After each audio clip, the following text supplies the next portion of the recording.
अब जब तक मासिक नहीं शुरू होगा, रेगुलर मासिक नहीं होगा, सारा सिस्टम एक नियमतः काम नहीं करेगा रेगुलर, तब तक फिर प्रेगनेंसी हम लोग नहीं एक्सपेक्ट कर सकते हैं कि जब उसकी शादी होगी फिर बच्चे होंगे, तो अगर मासिक सही नहीं है तो डाउट हो जाता है कि उनको कब बच्चा हो।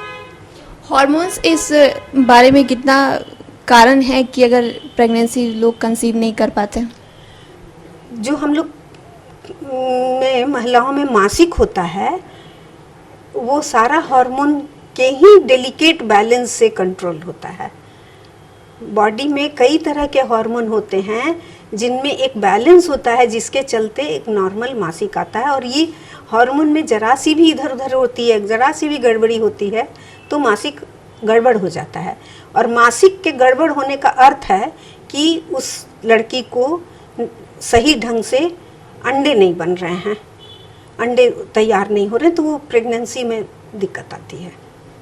अगर बात करें कि एक फूड सप्लीमेंट्स की, तो अगर प्री प्रेगनेंसी का ये कर रहे हैं उससे पहले, तो खान पान किस तरह से रखें या क्या क्या सावधानियां खाने पीने में ले पड़ते हैं?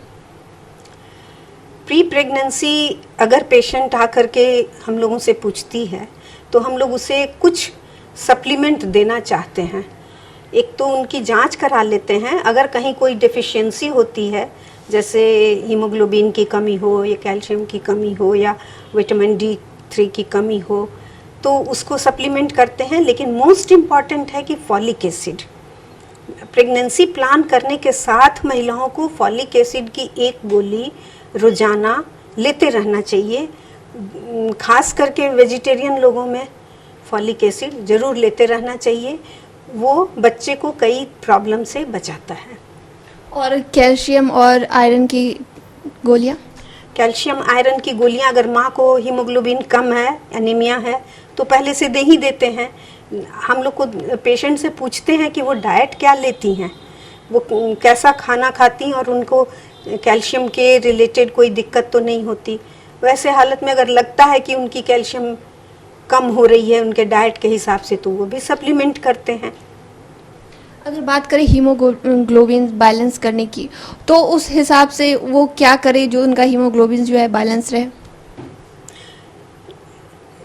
हर आदमी तो आयरन खाता नहीं है ना, इसलिए ऐसा नहीं है कि सबको चाहिए ही चाहिए, लेकिन आयरन रिच फूड सबको चाहिए।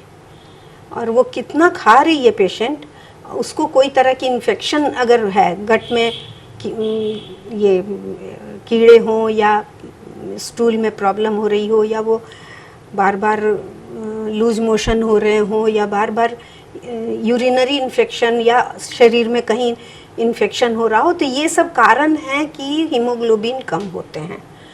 तो ये हम लोग को समझना पड़ता है, देख लेना चाहिए कि पेशेंट स्वस्थ है, डाइट सही है, तो नॉर्मली हीमोग्लोबिन ठीक रहता है।